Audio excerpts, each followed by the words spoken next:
Assalamualaikum warahmatullahi wabarakatuh. A'udzubillahi minasyaitonirrajim. Bismillahirrahmanirrahim. Alhamdulillahilladzi hadana li hada wa ma kunna nahtadiya laula an hadanallah. Asyhadu an la ilaha illallah wahdahu la syarikalah wa asyhadu anna Muhammadan abduhu wa rasuluhu la nabiyya ba'da amma ba'd. Wa qala ta'ala anil karim a'udzu billahi minasyaitonir rajim. Bismillahirrahmanirrahim. Ya ayyuhalladzina amanu taqullaha wabtaghu ilal wasilata wajahiru fi sabilihi la'allakum tuflihun. Ya ayyuhalladzina amanu taqullaha haqqa tuqatih wa la tamutunna illa wa antum muslimun. Ya ayyuhalladzina amanu taqullaha wa qulu qawlan sadida yuslih lakum a'malakum wa yaghfir lakum dzunubakum wa may yuti'illah wa rasulahu faqad faza fawzan 'azima. Ila akhir ayat. Masyaallah hadirin wa hadirah jamaah salat subuh yang dirahmati Allah Subhanahu wa taala.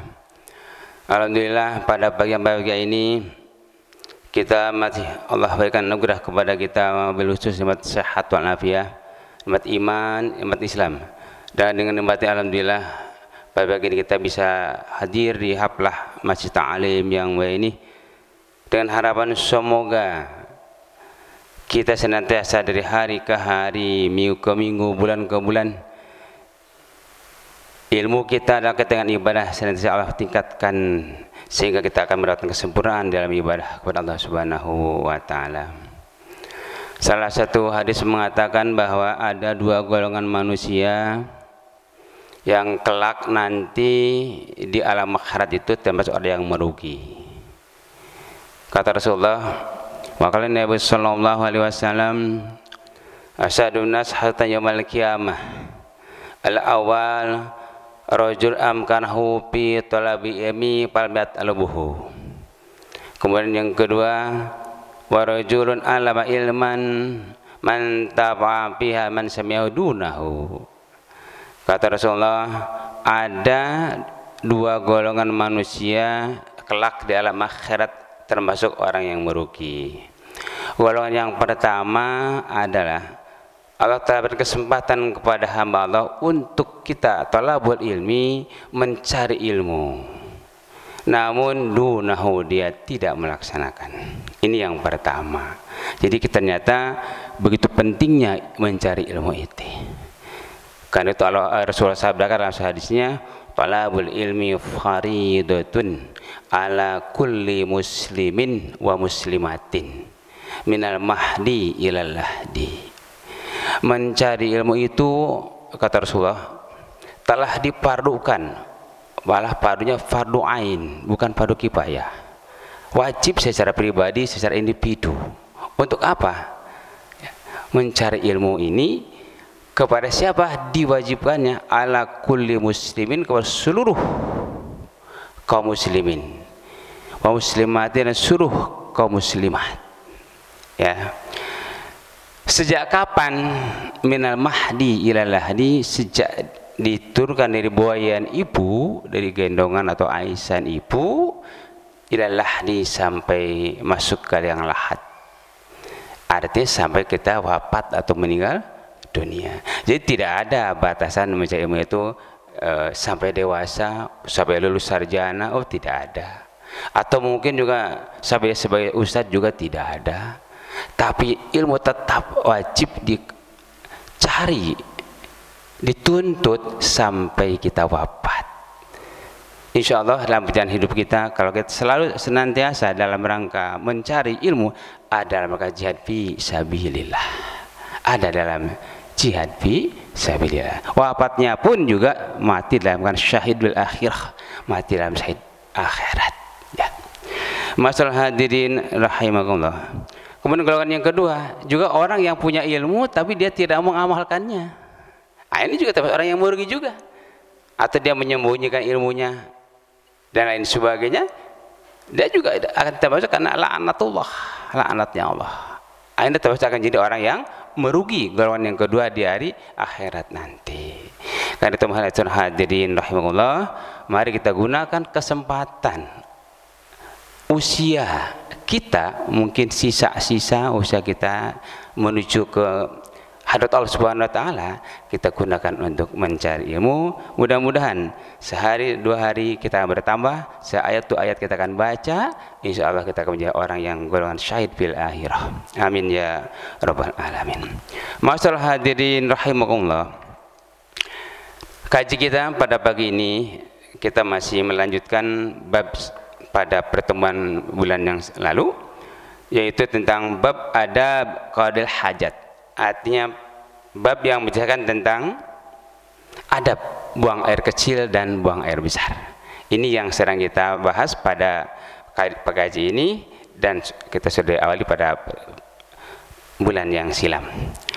Kita masih berada dalam bab ilmu fikih ini yang tertulis dalam kitab Bulughul Maram ini, min ayatil ahkam, yang ditulis oleh Al-Imam Al-Hajj Al-Hafiz Ibnu Hajar Al-Asqalani. Ini menjelaskan tentang ibadah kita agar lebih tertib dan sempurna, dan sekaligus untuk mencapai kesempurnaan dalam ibadah kita. Meski mungkin dalam perjalanan hidup kita ini tidak tercapai kesempurnaan kita sampai yaumul kiamat, tetap kita ada menakan nuasa al-alim al-alamah, dan mereka belajar.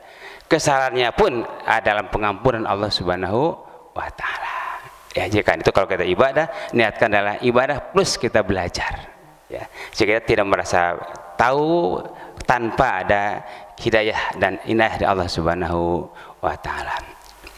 Nah, itu konteks dalam ibadah kita, sehingga mudah-mudahan dengan membaca ilmu fikih ini akan selalu kita meningkatkan dan memperbaiki ibadah kita dalam keseharian kita. Baik nanti dalam kata ibadah fikih taharah, fikih salat dan lain sebagainya. Tujuan kita adalah dalam rangka meningkatkan istiqomah ibadah kita kepada Allah Subhanahu wa taala. Pada bulan yang silam kita sudah membacakan 5 hadis kaitan dengan adab buang air kecil dan buang air besar sebagai bagian daripada bab toharoh atau bab bersuci. Karena bersuci ini bisa dengan cara menggunakan air, yaitu berwudu, tayamum, termasuk adab qadil hajat. Nah juga bisa menggunakan tanah, tayamum dan sebagainya. Nah ini kita masih membahas tentang kaitan dengan toharoh dengan air, yaitu tentang bersuci dalam ketika kita buang air kecil maupun dalam keadaan buang air besar. Hadis yang ke-6 ini sekarang menyebutkan, saya akan baca hadisnya. Wa kharaj at-Tabrani, hadis riwayat Imam Ad-Darani, an-nahya anil qadil hajah tahta as-sajar al-musmirah wa dabbatin nahar al-jar. Kata Rasulullah dalam sabdanya, ini membuat hadis yang sebelumnya, di mana ada 3 tempat yang tidak boleh kita buang air kecil maupun buang air besar. Itu tempat yang pertama dalam hadis yang kelima, yaitu di tempat muara sumur air. Artinya air itu ya digunakan untuk umum, lalu mereka buang air besar atau buang air kecil di muara sumur. Jadi itu akan mencemari air yang suci sehingga nanti akan menjadi mutanajis. Itu tidak boleh. Kemudian yang kedua, wa qari'atut thariq, di jalan yang luas yang biasa digunakan oleh manusia untuk berlalu lintas atau berlalu lalang, ini tidak boleh. Baik di pinggir jalan maupun di tengah jalan. Kenapa? Ini juga akan mengganggu lalu lintas perjalanan hamba Allah. Lebih-lebih ketika pada depan masjid misalnya, oh ini kalau terinjak kotoran itu dan lain sebagainya akan menjadi mutanajis dalam badan kita. Nah ini menjadi satu larangan yang kedua, tidak boleh kita buang air kecil atau buang besar di perjalanan atau di tengah jalan atau di pinggir jalan. Kemudian juga yang ketiga, wadili, yaitu di tempat yang terteduh. Nah di sini dijelaskan yang ketiga ini pada hadis yang ke-6, di mana Rasulullah melarang berbuang air kecil atau air besar ini tahta syajar asmirah, di bawah pohon yang berbuah. Atilut yang terteduh, pohon yang berbuah. Kadang-kadang kan kita melihat pohon yang berbuah seperti pohon mangga gitu ya, pohon jeruk dan sebagainya, atau pohon durian dan sebagainya, itu kan bisa dimanfaatkan ketika berjatuhan misalnya. Nah, ketika atau kita sedang mengambil dan sebagainya, memanen dan sebagainya, di bawah itu banyak kotoran manusia, maka pada akhirnya akan menjadi satu makanan atau buah yang muwazir karena kotoran manusia. Karena itu Rasul mengatakan tidak boleh buang air kecil atau buang besar di bawah pohon yang berbuah. Ini pentingnya. Kenapa? Karena buah pohon itu ya mangga apapun alasannya, atau buah mangga apapun macamnya, akan ada manfaatnya oleh manusia. Kalau sudah tercemari dengan kotoran tadi, maka jadi mubazir. Kata Allah, inna mubazirina kanu ikhwana syayatin. Yang senantiasa perbuatan mubazir itu adalah, atau membazirkan harta itu juga termasuk saudara-saudaranya syaitan. Karena itu mari kita hindari untuk buang air besar ini atau buang air kecil ini, jangan sampai kita berbuang air di bawah pohon yang berbuah. Pertanyaannya, bagaimana kalau yang tidak berbuah? Di bawah pohon jati misalnya gitu kan, dan lain sebagainya. Apa dibolehkan juga? Nah, di sini jelas yang berbuah, diambil manfaatnya. Nah, selama itu pohon jati juga diambil manfaatnya, ketika menebang dan sebagainya akan terinjak oleh orang yang menebang, maka itu tidak dibolehkan.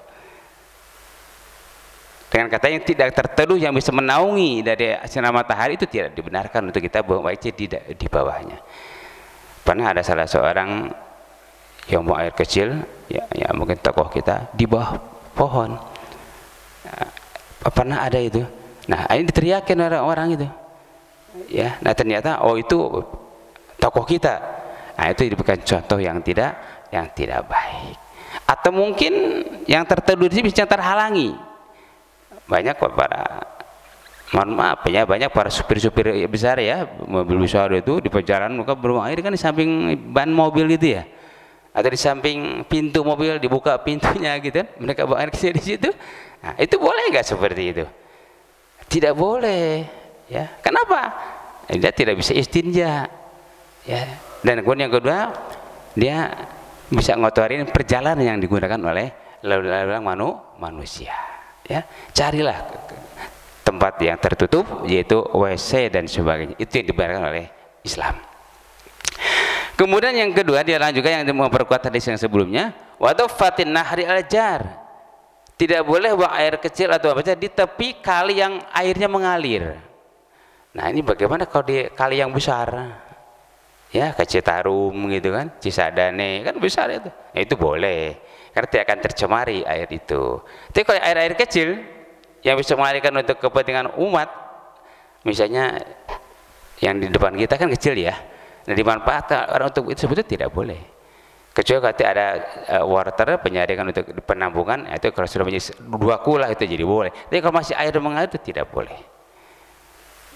Nah, itu kita buang air kecil atau buang air besar di tempat yang air yang mengalir itu tidak boleh. Bagaimana kalau di kolam atau di bejana yang kurang dari 2 kula, boleh enggak? Itu juga tidak boleh.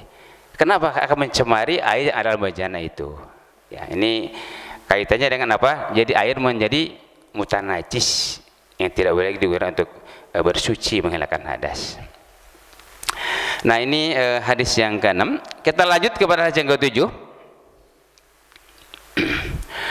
Wan Jabir qala Rasulullah sallallahu alaihi wasallam, dari Jabir telah berkata, Rasulullah telah bersabda, idza taqawatar rajulani fala tawara kullu wahidin minhuma an sahibihi wa la yatahaddasa fa inna Allaha yamkutu ala zalik. Rawahu sahih wa ibnu Qatan wa huwa ma'lul. Rasulullah telah bersabda di Talimah Jabir, idza taqawatar rajulani, apabila orang itu ingin buang air besar atau buang air kecil, 2 orang, kula wahidin, maka salah satu di antara keduanya an sahibihi falyatawara, hendaklah menutup, jangan sampai terbuka. Artinya apa? Jangan sampai melihat aurat saudaranya. Bagaimana Pak Ustaz kalau di kamar ini berdua bareng-bareng? Melihat enggak kira-kira? Melihat, itu tidak boleh. Larangan ini bukan hanya karena apa? Karena akan mengganggu, karena bau atau dan sebagainya dari kotoran tadi, juga aurat saudaranya akan melihat. dan akan terlihat. Ini yang tidak dibolehkan. Apalagi lain jenis, itu sudah tidak boleh. Ya, karena kadang-kadang kan mungkin dalam bentuk semacam kebiasaan tidak bagus, berteman demi teman, yuk kita berdua bareng-bareng ke dalam kamar mandi. Nah, itu sering terjadi begitu. Nah, itu tidak dibenarkan. Apa alasannya tadi? Saya mencemari bau busuknya kamar mandi itu atau WC, dan juga melihat aurat saudaranya. Itu yang tidak dibolehkan. Itu larangan. Rasulullah telah mencontohkan, jangan kedua orang rajulain, dua orang laki-laki atau lain jenis, lalu mereka masuk kamar mandi, harus saling menutup di antara keduanya. Berarti tidak boleh bareng-bareng. Ya. Nah, ini hadis menjelaskan etika di dalam ada buang air sebagai salah satu bab taharah ya di dalam fikih ibadah ini. Kemudian yang kedua, hadis mengatakan wala yatahaddasa, dan juga jangan bercakap-cakap di dalam kamar mandi. Ini kadang-kadang sering-sering ya Ustaz juga mendengar ya, bagaimana apa di kamar mandi masjid atau mungkin di kamar mandi yang agak sedikit tertutup, misalnya di terminal dan sebagainya, itu bercakap-cakap, mungkin bercakap-cakap dalam bentuk menggunakan iPhone misalnya, HP dan lain sebagainya, atau juga bercakap-cakap nyanyi-nyanyi dan lain sebagainya di dalam kamar mandi. Itu tidak boleh ya, kalau mau bernyanyi ya di luar kamar mandi. Kalau bisa juga kita menerima handphone dari teman kita, saya sedang uzur syar'i, sedang buang air kecil atau sedang buang air besar. Nggak usah kita buang air besar, terima handphone gitu kan. Nah, ini kan kadang-kadang lupa dengan etikanya itu sendiri. Ya, dia tidak tahu saudara saya dalam keadaan seperti itu. Anggap saja kita ada uzur syar'i, tutup handphone kita, sampaikan Pak, saya sedang uzur syar'i, sedang buang air kecil atau buang air besar. Nah, ini penting kita ketahui, ini adab dalam rangka buang air besar di WC atau di tempat yang lain. Kenapa? Alasannya tadi selain membuka aurat dan sebagainya, mengganggu juga bau busuknya. Fa innallaha yamkutu ala dzalik, karena Allah adalah mengutuk perbuatan itu. Masya Allah ya, kalau sudah ada kutukan Allah atau dibejar Allah, maka ibadah kita tentu tidak diterima dan juga akan menjadi mara bahaya dalam bentuk bala. Nah, ini jadi jangan sampai kita ini mendapatkan kutukan, tapi harus mendapatkan rahmat dari Allah Subhanahu wa taala. Nah, ini masih hadis tentang adab atau etika buang air yang besar. Selanjutnya pada hadis berikutnya, hadis yang ketiga diriwayat Imam Abi Qatadah, wa an Abi Qatadah qala Rasulullah sallallahu alaihi wasallam la yumsikanna ahadukum dzakar bi yaminihi wa yabul wa la yatamassah min khala bi yaminihi wa yatanabas bil ina'i, muttafaqun alaih, Bukhari dan Muslim. Dalam hadis berikutnya diriwayat Imam Abi Qatadah qala Rasulullah telah bersabda, la yumsikanna ahadukum dzakar bi yaminihi wa yabul, janganlah kalian memegang di antara kamu semuanya zakaruhu, zakarnya atau kemaluannya, biyamini dengan tangan kanan. Wa yabul, dia sedang buang air kecil atau sedang buang air besar. Apa alasannya ya? Karena kita ini nanti kalau bersuci atau cebok bahasanya itu menggunakan tangan kiri. Nah, sekarang kalau tangan kanan memegang apa zakar atau kalau perbuatan itu kemaluannya, maka akan digunakan pakai apa untuk pengambil airnya? Mungkin apa tidak jelas. Jadi ambil air dengan tangan kanan, tangan kiri itu memegang zakar atau kemaluan kita sambil dibersihkan. Nah, sekarang kalau tangan kanannya memegang zakar, apa yang ngebersihinnya? Tidak boleh, karena kalau sifatnya hina atau najis harus menggunakan tangan kiri. Kalau yang sifatnya baik untuk kebaikan menggunakan tangan kanan. Kayak kita makan pakai tangan kanan, jangan pakai tangan kiri. Balik ke cebok, jangan pakai tangan kanan, harus tangan kiri. Masuk ke masjid pakai kaki kanan, keluar masjid pakai kaki kiri. Masuk ke kamar mandi pakai kaki kiri, keluar kaki kanan. Jadi kiri untuk kehinaan atau keburukan, kanan untuk kebaikan atau kemaslahatan. Nah, ini etika dalam Islam sudah diatur sedemikian rupa demi untuk sempurnanya dalam etika ibadah kita. Kemudian hadis juga dikatakan walayatana pasbilina, janganlah engkau bernapas dalam bejana. Artinya kalau kita misalnya kita sedang minum nih kan bejana. Kita minum, jangan napas. Kenapa? Karena kita tidak tahu napas yang terkena kepada bejana ini ada sesuatu yang dari rongga hidung kita yang keluar. Jadi kalau kita minum usaha tidak napas, setelah tadi ditumbak lagi atau disimpan bejananya kalau kita bernapas. Atau kita sedang mencibuk sedang mengambil sayur yang akan kita ambil ya, sedang makan bersama, sedang catering dan sebagainya, itu diusahakan tidak bernapas ketika nyibuknya ya. Nah, nanti ketika setelah selesai jalan lagi. Kuat nggak kira-kira Pak? Kuat ya, insya. Apa tujuannya? Karena rongga hidung kita tidak ada kotoran apa di dalam itu.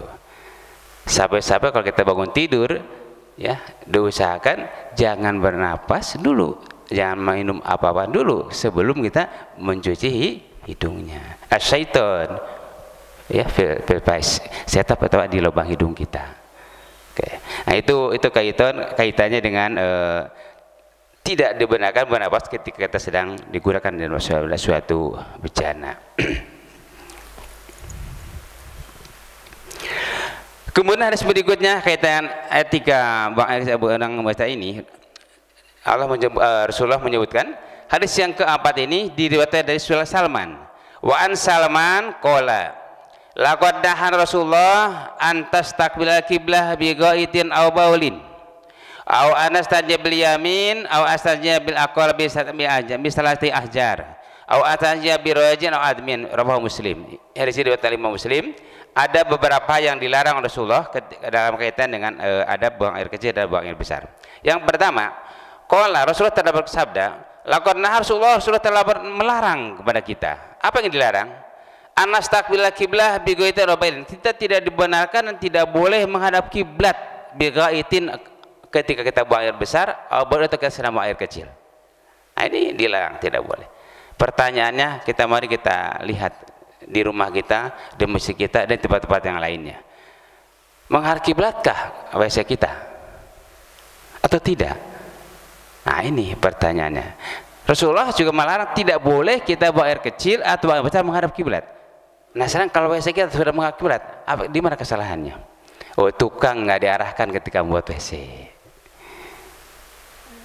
Nah, karena itu ketika mungkin ada yang sedang membangun kamar mandi dan sebagainya, usahakan klosetnya itu tidak menghadap ke kiblat.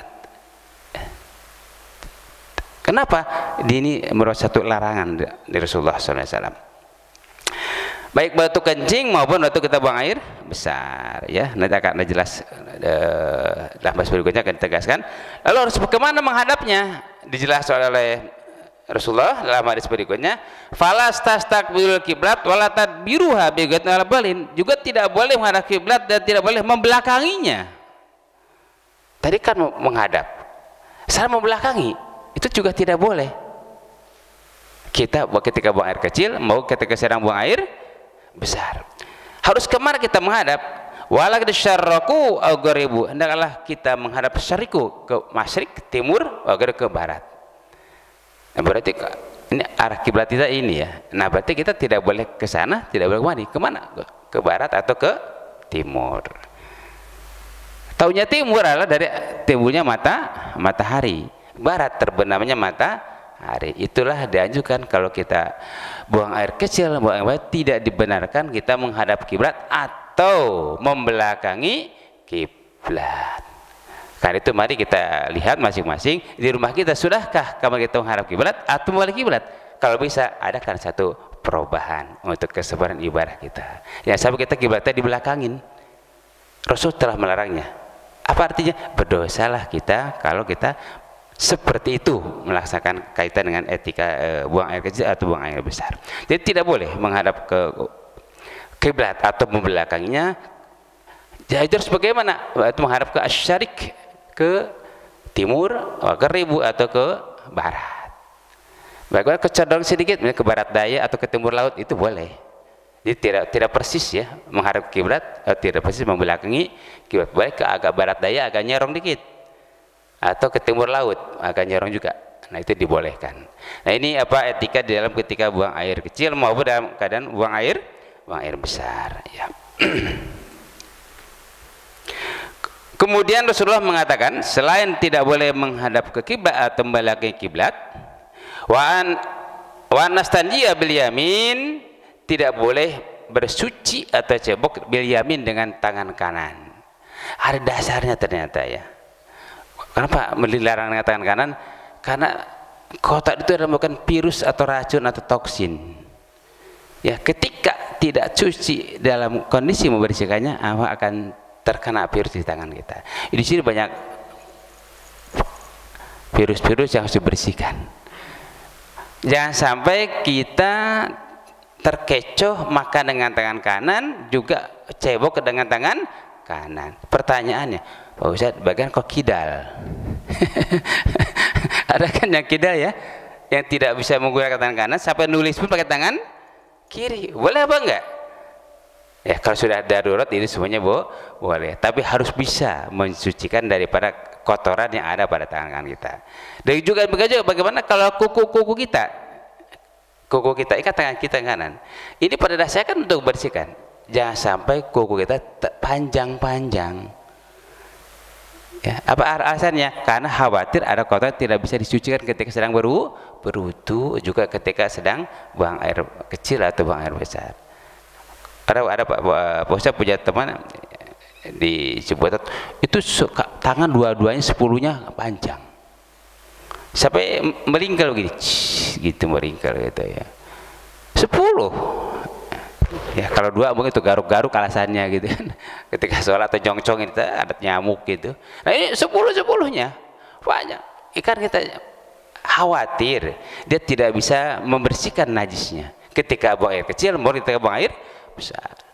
Kita sudah bisa membayangkan bagaimana kalau tangan kita ini kukunya banyak-banyak sampai meringkal gini. Ya itu kira-kira hampir 5 cm lah meringkal gini. Nah kan nggak mungkin nyampe ke telapak tangan kita kepada zubur kita. Nah ini bahaya.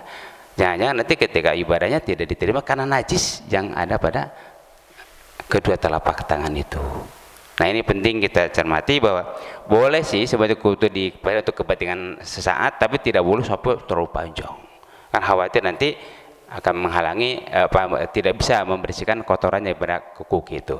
Dan itu saudaranya syaitan, ya, yang berkuku panjang itu. Syaitan senang yang seperti itu agar ibadahnya tidak diterima. Gitu ya. Nah itu larangan yang kedua dalam di sini. Kemudian yang ketiga, aw anastandiya bi aqami stati ahjar. Jangan sampai kita bersuci kurang dari istinja dengan 3 batu. Nah ini kalau istinja. Kalau berwudu kan bukan istinja ya, artinya bersuci dengan air wudu kan hadas. Nah kalau istinja misalnya kita buang air kecil karena nggak ada air, nah pakai batu minimal salah satu ahjar 3 batu atau 1 buah batu yang 3 penjuru. Batu ada 3 penjuru. Nah itu boleh, penjuru 1, penjuru 2, penjuru 3 atau 3 buah batu. Tidak boleh kurang daripada itu. Karena tidak akan suci. Bagaimana kalau dengan air? Cukup 1 kali. Sunatnya 3 kali. Kalau dengan batu harus 3 batu atau 1 batu 3 penjuru. Itu juga boleh. Pertanyaannya, boleh nggak Pak Ustadz pakai tisu? Gitu ya. Sebagian ulama mengatakan itu dibolehkan. Asal yang sifatnya kasab, tidak licin. Misalnya di pesawat kan nggak ada batu, adanya tisu. Nah itu boleh ya, tapi 3 lembar tisu tentu ya, supaya jangan sampai nanti tisu yang pertama dipakai lagi sudah terkena air kotoran najis kencing. Pakai 3 lembar tisu, 1 buang sampai 3 kali. Itu di pesawat boleh pakai tisu karena nggak ada batu di situ. Kalau ada air, utama pakai air. Itu di pesawat atau di hotel dan sebagainya itu boleh. Jadi tidak boleh kurang dari 3 batu. Kemudian berikutnya larangan pada yang keempat ini, aw anastanjiya biroji aw admin. Dan juga tidak boleh bersihkan dengan kotoran hewan aw admin atau tulang. Nah ini juga tidak boleh. Kotoran hewan kan di Arab itu kotoran onta itu kayak kerikil. Bulat-bulat kerikil, sepintas hampir sama dengan pasir, tapi kalau dipencet gitu empuk. Nah itu itu tidak boleh digunakan untuk apa tadi bersuci waktu kencing mau air besar, walaupun dirasakannya kasab kan dasarnya adalah sudah najis zatnya. Atau awatbi dengan menggunakan tulang belulang, boleh nggak? Tulang kan keras, tapi juga tidak boleh. Kenapa? Tulang itu pada dasarnya licin ya. Sama kita bersuci menggunakan kaca kan licin, keras juga, tapi tidak boleh digunakan untuk istinja. Kaca dilapiin itu pakai apa? Dipakai untuk bersuci, menghilangkan hadas, ada menghilangkan najis, itu tidak dibolehkan. Sama dengan menggunakan tulang belulang. Nah, dulu di Arab itu ya tulang itu digunakan untuk ya perkakas kehidupan. Nah, itu tidak boleh digunakan untuk bersuci dari untuk menghilangkan najis. Gitu.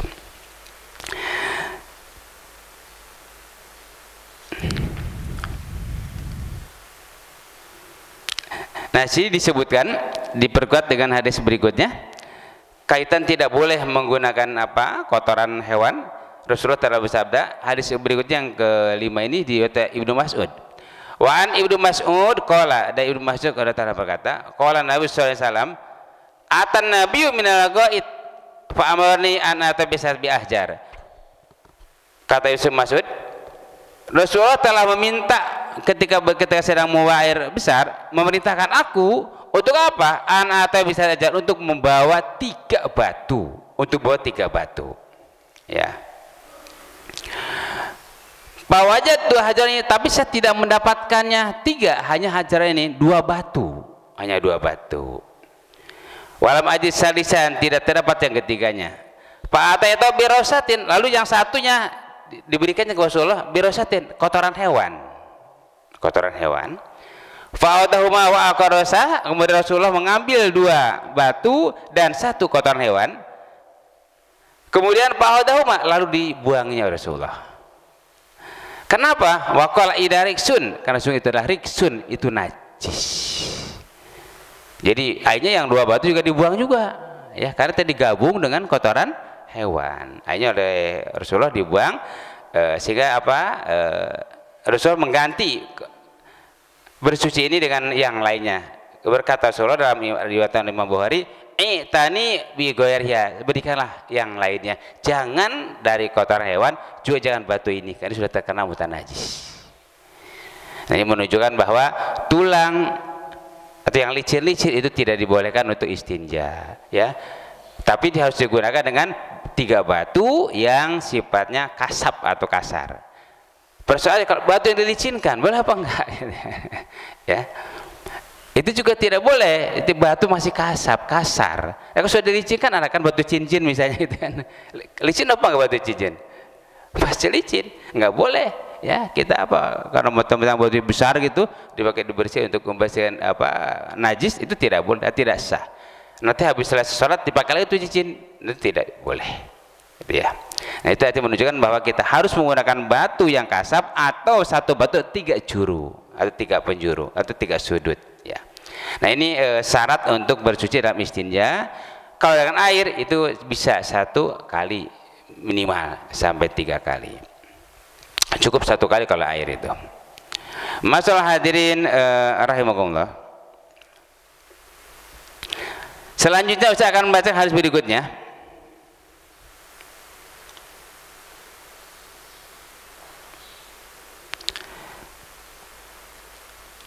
Wan Abi Hurairah, dari Abi Hurairah qala telah bersabda, Rasulullah SAW astanja bi admin aurasin wa qa'inu la tahirani. Kata Rasulullah, dia Imam Abu Hurairah, sesungguhnya Rasulullah telah melarang bersuci dengan tulang atau dengan kotoran. Kenapa? Qala, Rasul menjawab, innahuma la yutahhirani, kedua tidak akan bisa mencucikan najis.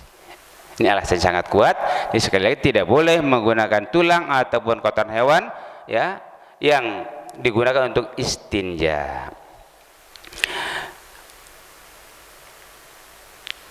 Kemudian ini yang berikutnya adalah sebagai satu peringatan untuk kita yang Ustaz disampaikan dalam hadis berikutnya. Ustaz akan bacakan. Wa Nabi Hurairah taqala, qala Rasulullah sallallahu alaihi wasallam istanjihu minal baul fa in amma ta'atabal qabri minhu. al-aksyar adul minal baul. Kata Rasulullah dia tanya Abu Hurairah, qala istanjihu minal baul. Bersihkanlah ketika kamu sedang buang air kecil. Kenapa? Fa inna ammata adul kabinu, karena sungguhnya adalah siksa azab yang paling dahsyat adalah karena adzabul qabwinu, siksa pemain amat minal baul. Orang yang tidak beristinja dari kencingnya itu siksa kubur yang paling dahsyat. Ya, ternyata ya orang yang tidak bersuci atau beristinja dari buang air kecilnya itu akan menjadi azab nanti di dalam kubur. Subhanallah ya. Hadis mengatakan aksyaru adalah minal baul, yang paling dahsyat aja gue adalah minal baul, karena kecerobohan, tidak mensucikan kencingnya ya. Makanya Pak Ustaz lihat sering tadi banyak yang kencing di perjalanan tapi dia tidak beristinja, baik dengan tisu dan lain sebagainya, atau di samping taksi pintu buang air kecil, habis itu langsung tutup, lalu langsung tutup, masuk ke dalam mobil. Nauzubillahimin, belum terasa karena kan belum meninggal. Kalau sudah meninggal baru terasa ya. Azab kubur itu sangat dahsyat akibat orang tidak bersuci dari kencingnya atau dari buang air besar. Nah ini telah disebutkan untuk menegaskan innahu Rasulullah sallallahu alaihi wasallam marra bi qabraini faqala innahuma yu'adzabani ama haduma pakana yamshi bin namimah wa ma'akhar pakana la yastajib bin al-bawli. Sesungguhnya Rasulullah SAW telah melewati 2 kuburan dalam perjalanan. Faqala Rasulullah bersabda, innahuma yu'adzabani, kedua-duanya sedang disiksa dalam kuburan ini. Jadi Rasul kan berarti wahyu ya, tahu dalam sedang disiksa, tahu. Kita sih mungkin nggak tahu ya. Rasul itu tahu karena beliau wahyu dari Allah. Kenapa kedua kuburan disiksa? Amahaduma, salah satu data kedua ini adalah pakana yamshi bin namimah. Ini orang yang suka mengadu domba. Orang bilang namanya munafik ya, mengadu domba. An-namimah, kepada si A bilangnya si berkata A, kepada si B berkata bilang si B. Siapa yang namimah ini? Si C. Kesini bilangnya A, kesini bilang B, berlainan akan terjadi permusuhan. Ini namanya an-namimah. Ini termasuk orang yang paling banyak diazab nanti dalam kubur. Ini yang pertama. Jadi orang yang suka mengadu domba sehingga menyebabkan itu akan terjadi perkelahian dan lain sebagainya. Nah ini yang pertama. Kemudian yang kedua kata Rasulullah, wa mal akhar pakan la yastanju minan bawal. Yang lainnya adalah yang tidak mensucikan dari kencingnya. Nah ternyata betul. Jadi 2 golongan manusia yang akan banyak azab kuburnya nanti. Pertama orang yang suka an-namimah, mengadu domba, dan yang kedua yang tidak mensucikan dari kencingnya. Nah ini juga peringatan kepada kita untuk kita bersama-sama menghindari hal itu agar kita tidak termasuk golongan yang diazab nanti dalam kuburnya. Masalah hadirin rahimakumullah.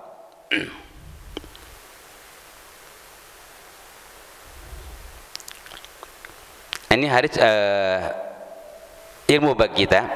Hadis yang berikutnya Ustaz bacakan. Wan Syurakah bin Malik, dari Syurakah bin Malik. Ingat Syurakah itu siapa? Itu adalah ketika Rasulullah hijrah dari Mekah ke Madinah. Dia yang mengejar Rasulullah yang akan membunuhnya. Tapi dengan inayah Allah, Rasul membalikkan mukanya dan tersungkur kudanya. Lalu Abdahid sudah 3 kali tersungkur masuk Islam. Nah ini Syurakah itu yang kemudian di sini menjadi satu riwayat dalam hadis ini. Apa kata Syurakah?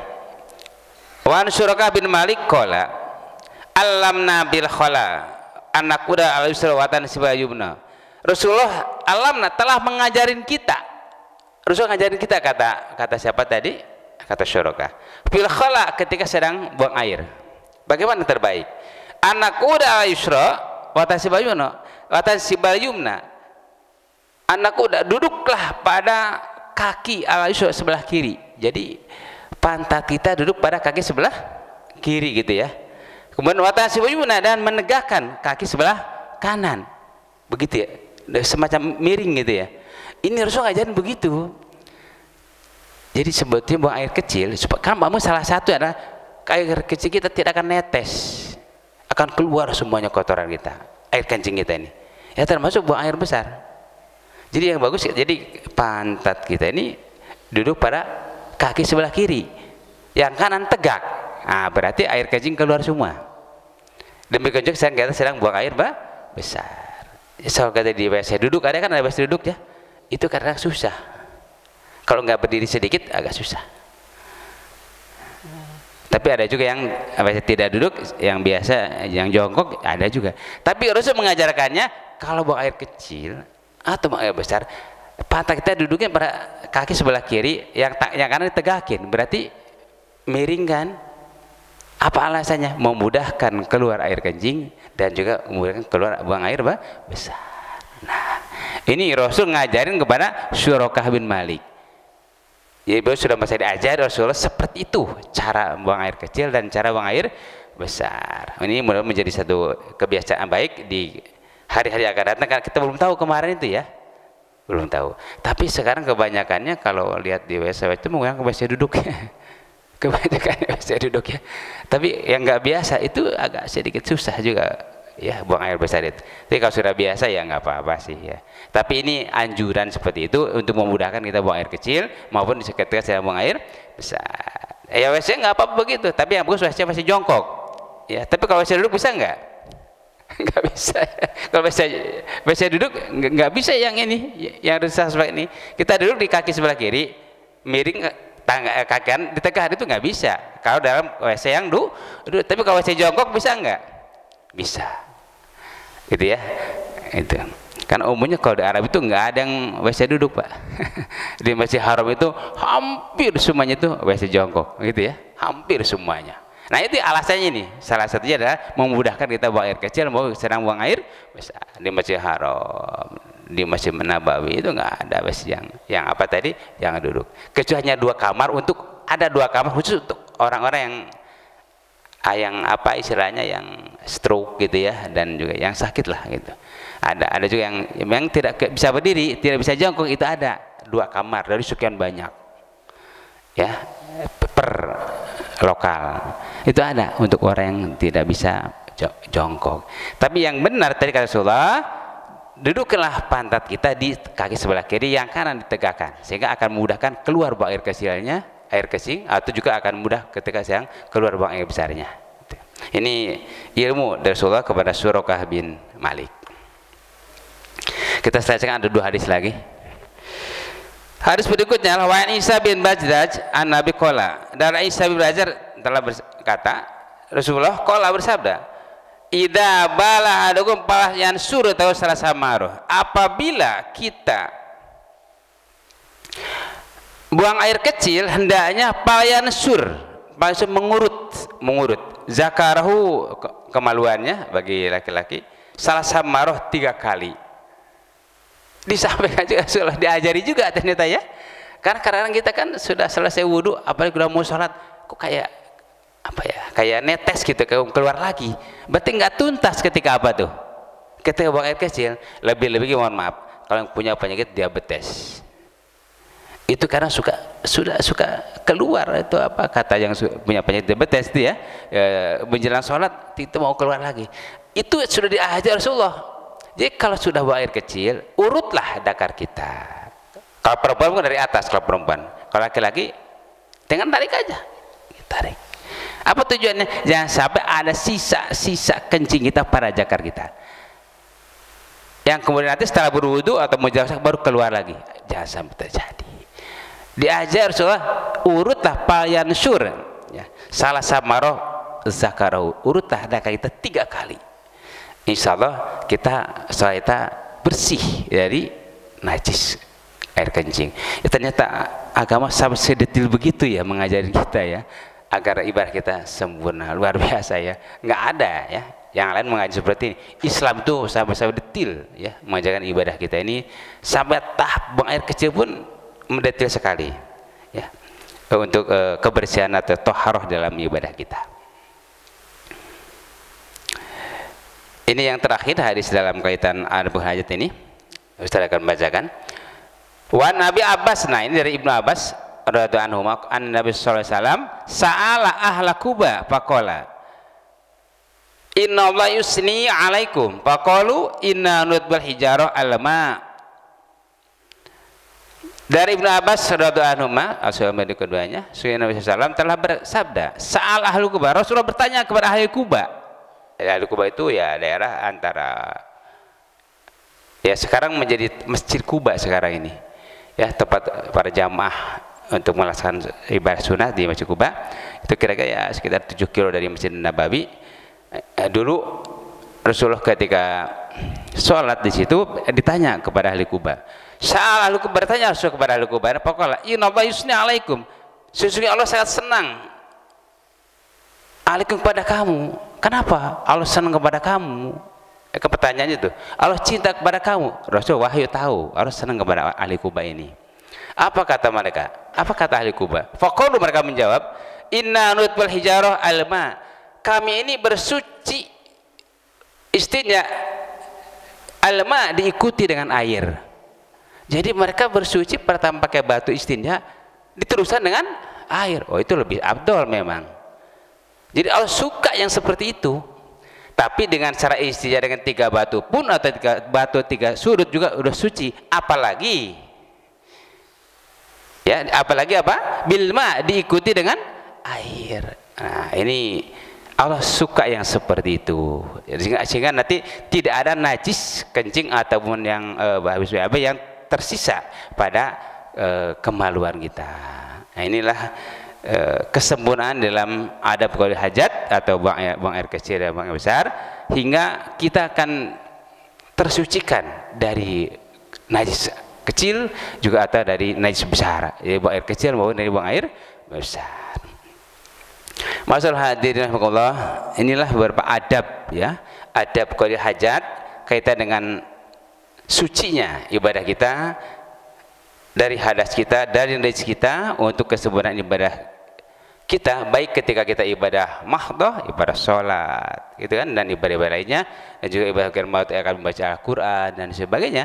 Itu semuanya adalah merupakan etika untuk membersihkan alat kemaluan kita agar kita terhindar daripada najis yang ada, baik najis kecil, buang air kecil, atau hadis besar dari buang air besar. Insyaallah kalau kita berhati-hati ikhtiyat dalam ibadah ini, ibadah kita akan sempurna diterima Allah Subhanahu wa taala. Alhamdulillah telah selesai kita ada berkait ini. Insyaallah pada penjelasan akan masuk pada bab, masih bab taharah tapi ada bab-bab yang lain, yaitu babul ghusli dan babul haid dan sebagainya. Insyaallah kita akan lanjutkan pada pertemuan akan datang, dan kita cukup pada pagi ini. Dan kita tutup dengan sama-sama membaca kiblat masjid, kiblat majlis. Subhanallah wa bihamdihi, astagfirullah wa atubu ilaik. Wassalamualaikum warahmatullahi wabarakatuh.